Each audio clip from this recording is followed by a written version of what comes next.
So next up, we have the captain of the Alcor Crux fleet herself, the woman of the people, Beidou of Liyue. I have waited to learn a semblance of something of Beidou in the core story of the game. Unfortunately, MiHoYo let me down, let a lot of people down, because Beidou wasn't featured in the story until just before Inazuma's release, and I guess we should have expected that, but super stoked. Also, love the fact that her birthday is on Valentine's Day. She's affiliated with the Crux fleet, which is the fleet of her ships within Inazuma, between Inazuma and Liyue. She has an Electrovision, and she has the constellation Victor Mare, captain of the crew, the Crux. She's quite an unbound and forthright woman, that she is. Character details. Beidou is the leader of the Crux, an armed crew based in Liyue Harbor. An armed crew means exactly what it sounds like, a crew of sailors armed to the teeth. Without getting into too many details, everything the Crux does is approved by the Xiangling, more or less, to the dismay of Ningguang, as we actually found out a while ago. Beidou is a trusted leader, so much so that the crew believes her capable of taming the storms and bellows of the sea. It's Beidou! Even the mightiest storm must bow its head to her might. Yo, Beidou is fucking bae, dude.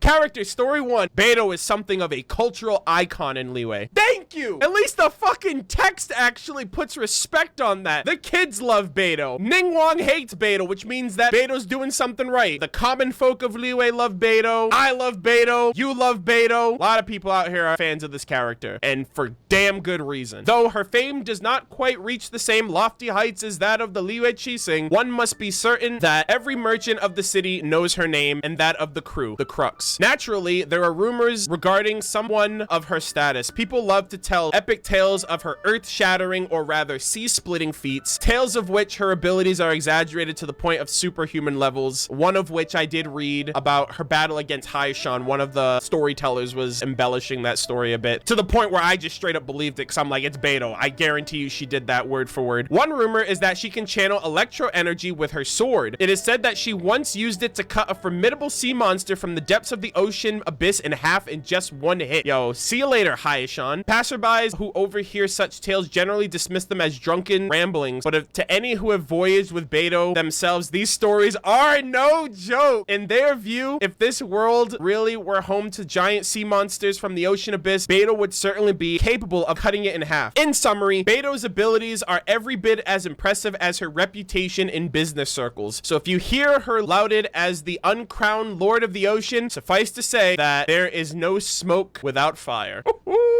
Damn, she's fucking great. She's awesome, man. So those weren't even fabrications. Those were like legit. I thought they were embellished for sure. Like after I actually got to know those storytellers. And she's a 4-star character, by the way. Character story 2. Business people tend to put profit before their humanity. Absolute, like straight facts. This is just accepted as the way of the world. At most, it makes for some light verbal sparring at the dinner table. But things are different in Liyue. They're built different. Where everyone is involved in business, they reject the notion entirely, claiming that Liyue Harbor is a special place where humanity is sacred. Foreign merchants will retort that the only thing special about Liyue is that they manage to commodify humanity too. To this, Liyue locals respond, then how do you explain the Crux? With the Crux having made the name for itself over many years, their service is extremely expensive to charter. And yet, on one voyage, when the Crux encountered a large storm, Beidou noticed a small pirate ship nearby. Seeing the way it was tossing about by the waves, she ordered her crew to tow the boat to safety despite the risk that her ship's keel might give way. What little food and water the fleet had left, Beidou shared with the rescued crew as she navigated her vessel onward through the raging storm. Finally, after several days, the Crux delivered the rescued boat to the safety mooring spot. Grateful to Beidou for saving their lives, the crew of the rescued boat became her loyal trade partners thereafter. After Liyue's locals recount this story, they smile and insist, when you have someone risking their life like that, you can be sure that it takes far more than commodification to explain their actions. Would you really dare to look Beidou in the eye and talk about the commodification of humanity? She actually gives a shit. Everyone else is trying to make a quick buck. I love that Beidou's built different. She's like, I don't follow the rules. I upset the Tianquan a little bit. People love me. Kids want to be me. She's the woman of the people. I always compare her to Diluc. She's like the Liyue version of Diluc. Character story 3. Word has it that the Crux's boss behind the curtains is nothing more than the Xiangling's Tianquan, Ningguang herself. Both of the people involved denied this outright, though they do do so for different reasons. As a member of the Qixing, Ningguang often needs someone else to do her dirty work for her. Of the many candidates available, she picked Beidou. Ningguang could emphasize that she picked Beidou, not the Crux. Ningguang's collaboration with the Crux is therefore purely accidental. I understand, I see. Meanwhile, when Beidou hears the rumors of her dealings with Ningguang, she furiously insists that the collaboration with Ningguang is on equal footing. Beidou is her own boss, and no one, not even Ningguang, is sitting in the background pulling the strings for her. Beidou is certainly unique among Ningguang's collaborators. She does not tread carefully and show reverence in the ways that most of them do. In fact, one could say that Beidou is sometimes at odds with Ningguang. Ningguang's advisors worry constantly that Beidou is too unpredictable and too much of a maverick, but Ningguang simply smiles and dismisses their concerns. On the contrary, Beidou is the most reliable person in Liyue, she responds. Just tell her the truth as well as what's in it for her, and she'll come around in her own time. Yeah, it makes sense. She's a very straightforward person. I think she doesn't really deal in business, and I think that's what like sets her apart from everyone else. Everyone else is trying to make a come up. Everyone's trying to secure that bag. Everyone's trying to get ahead. Beidou's just living her best life, you know? Character story 4. Once after disembarking on a long voyage, the Crux held its customary 3-day celebratory banquet. It was a fall like any other before it, except for the new chef in town. This was Xiangling! Oh, this is so cool! This was Xiangling, the head chef-to-be of the Wanmin restaurant. Looking to keep costs down, they lured Xiangling on board after meeting her on the streets by hook and by crook. When she saw Beidou, Xiangling was dismayed and let Beidou know that it was no uncertain terms. If you want to have you-style seafood, then I can't agree to help you. I'll have you know that I intend to transcend Liyue's 2 warring culinary styles with my cooking. Beidou merely smiled and gestured to the chest of gold coins behind her. Just do what you're good at. We made quite a bit on our last run. How does a retainer of 50,000 mora sound? Not one to shy away from a chance to impress the worth of her cooking, Xiangling took the job. When the day was done, Beidou was indeed won over by Xiangling's skills. She declared that in front of her crew that Xiangling would soon be a renowned chef throughout Liyue. She also insisted that they refer her as Madam Xiangling. Damn, Xiangling out here making a name for herself with Beidou and the crew. You love to see it. Having only begun to make her name, Xiangling admired Beidou for her generosity with money and her direct personality. Thereafter, Xiangling would sail with Beidou, often looking for new and exotic seafood ingredients. Dude, I really hope we get to see Xiangling and Beidou again in the future. That'd be so sick. She found herself surprised by Beidou's vast knowledge of seafood and their culinary preparations, given how far she usually was from any kitchen. Of course, that didn't mean Xiangling would necessarily heed Beidou's advice on whether something was edible or not, but that's a story for another time. This is such an unexpected interaction. What's interesting too is that Ningguang funded Wanmin restaurant. Xiangling is like super sus of Ningguang and like keeps her distance, and then she goes on to like really like Beidou over Ningguang. But I never would have thought that Xiangling and Beidou had this super awesome interaction. Xiangling was like their temporary chef, sailing with them and shit. That's so cool. Character story 5. Some say an object takes after its master, though it may not be a suitable description. The Crux crew does indeed take after Beidou, exhibiting the same qualities. However, there are still secrets among the crew spread in places unnoticed by Beidou. Her first mate always takes new sailors out after their first safe return for drinks and fills them in on the details of an old story. In the past, the crew went on a journey to brave the unknown seas and found itself at death's door in a horrific storm. At that time, Beidou stood at the deck behind the wheel, singing the Liyue fisherman song in the sea, all the way until the waves died down and dawn broke on the far horizon. The first mate often ends the story with this final line and a look of longing in his face. As businesses grow and the crew expands, more and more outrageously incredible details were added to the story, making the rookies worship Beidou, not like a goddess, like the goddess that she is. Put respect on this girl's name. Even the recruits love her right out the rip. Here, laborers gossip. Number 1, facing a 3-headed hydra of rivaling girth, Beidou hurled forth her greatsword, spinning the air and sliced clean through all 3 of the hydra's vertebrae before returning to her waiting hand. Number 2, Beidou had beat— What? Beidou actually beat Ningguang at chess twice? No way!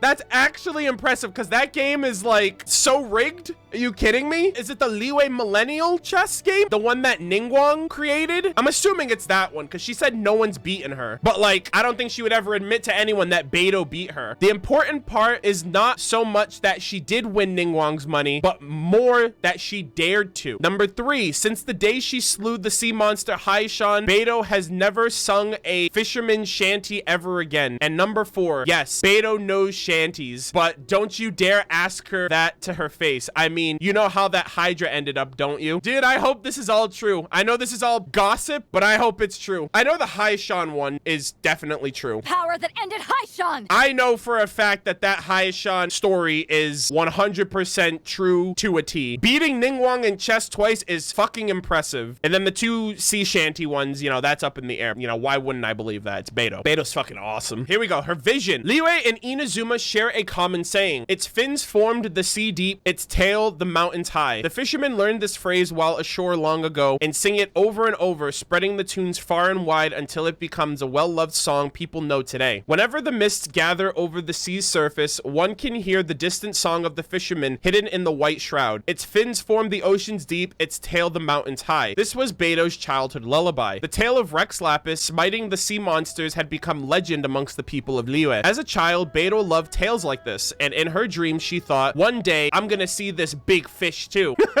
This day, however, she sang this song with a different emotion in her heart. Her entire crew sang along as they sailed. Haishan was in the water with them. At once, like a dragon and a fish, it was larger than any could have imagined in their worst nightmares, and mighty as a deity, raising waves dozens of meters high with ease. All who ply their trades on the high seas are destined to meet Haishan eventually. Beidou had longed for this ever since she was 9, dreaming of slicing its head off in one blow. This is where she got her vision and then did it. Many times she had challenged the creature and many times she had failed, but this day was different. This day she charged at Haishan with her best greatsword in hand and crack sailors at her back. The battle would rage fiercely for 4 days. With cannons and harpoons, arrows and ropes, the fleet would assail Haishan while Beidou battled the thusly tied monster for 10 hours, well into the night. Now nightfall was when Haishan was in its element. In its vigilance, not a single member of the fleet dared sleep a wink. Beidou stood upon the prow, listening to the wind. One strike, just one strike, that was all she needed. And so she waited, unmoving in the freezing wind. Then, at the crack of dawn, have neither eaten nor drank throughout the night, Beidou heard a change in the sound of the waves. With one almighty strike that sounded as if it could have sliced the moon in two and ripped the mountains from the face of the earth, she chopped the Leviathan's head clean off. The sound of thunder filled the heavens, and a single bolt of purple lightning struck the ocean right in front of Beidou, even as she bathed in the blood of her nemesis. Thus descended a vision to the slayer of the sea monster, its violet glow as stunning as lightning, and its immaculate jeweled form a treasure more precious than dragon blood. A suitable divine gift for the hero who subdued Haishan. Damn, so she beat Haishan without her vision. That's fucking crazy. Wow. In the story, I always thought it was largely due to her vision that helped her defeat it, but it's defeating Haishan that gave her the vision. That's fucking crazy. All right, let's get to know her some more. I'm Beidou.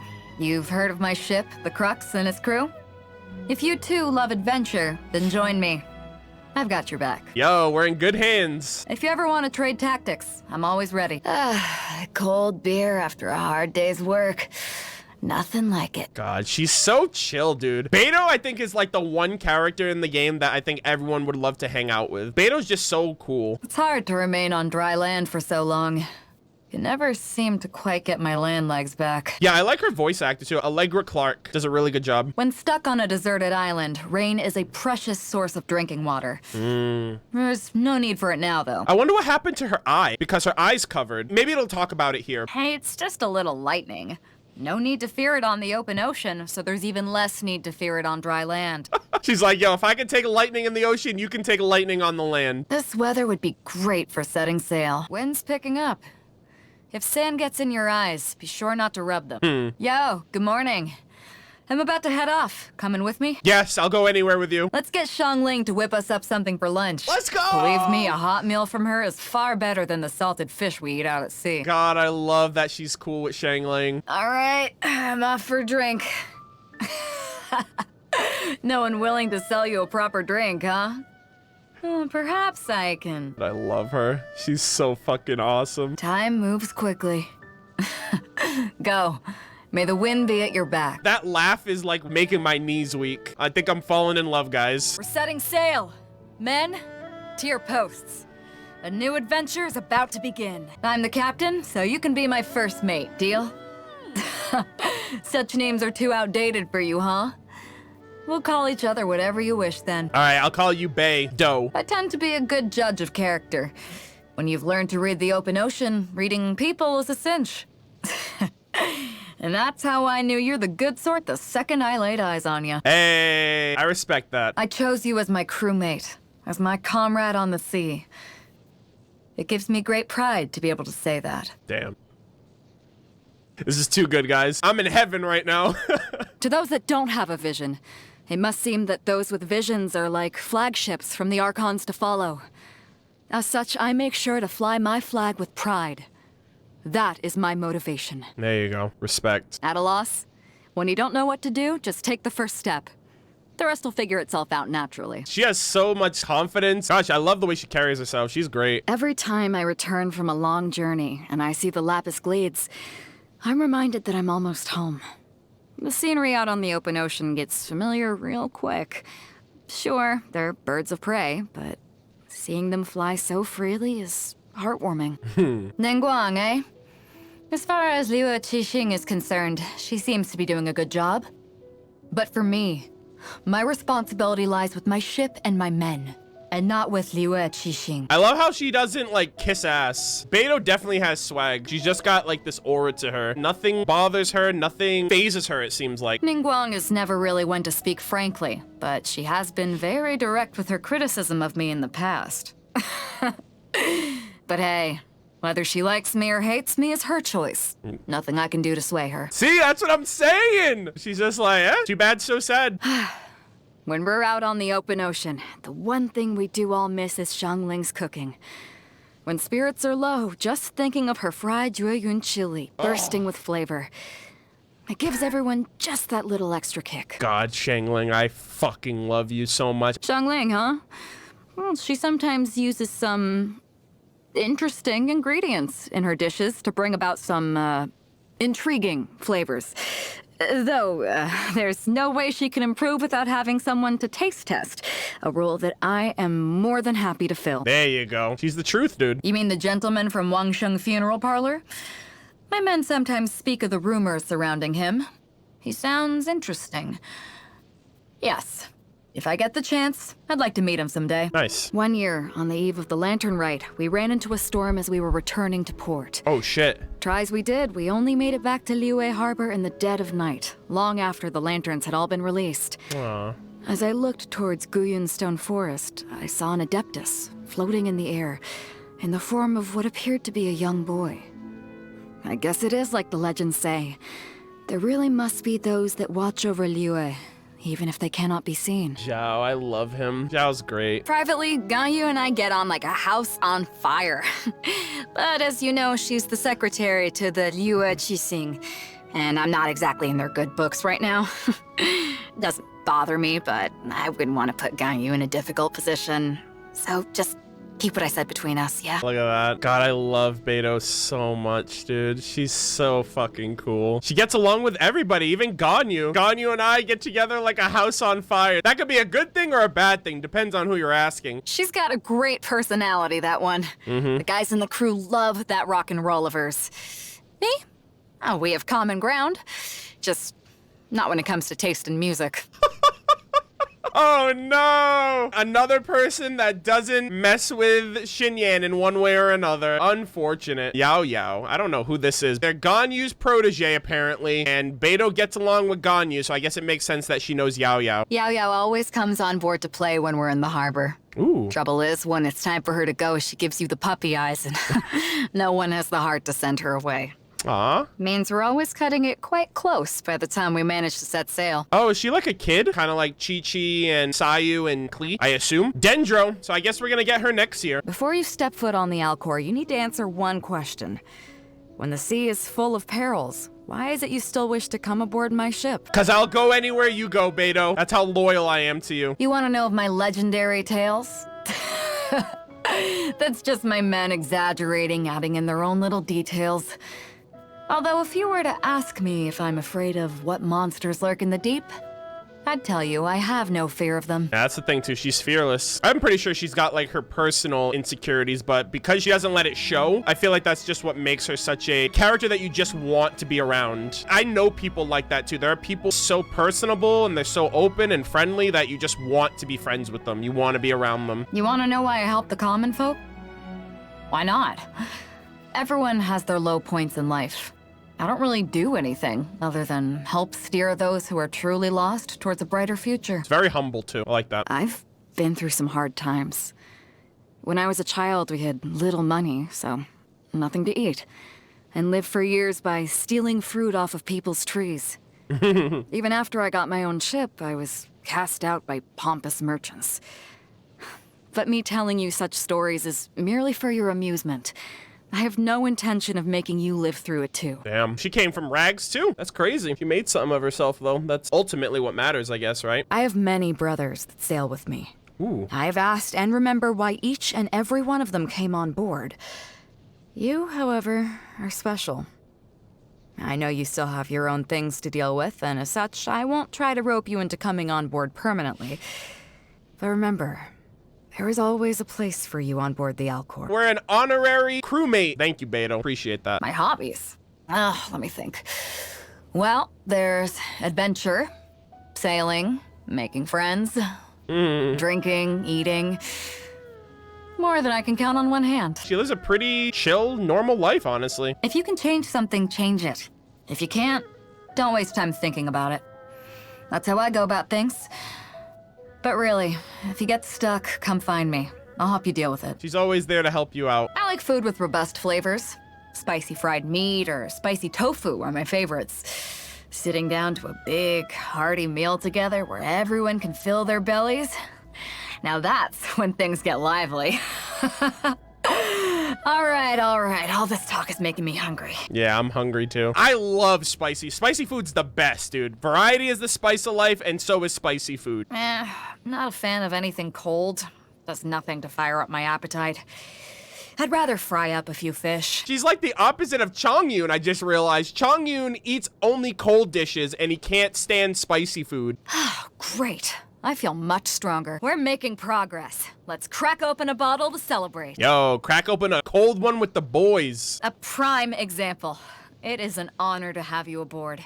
I need to keep up if I'm to keep the respect of my crew. After all this training, I feel like I'm finally at my best. Thank you.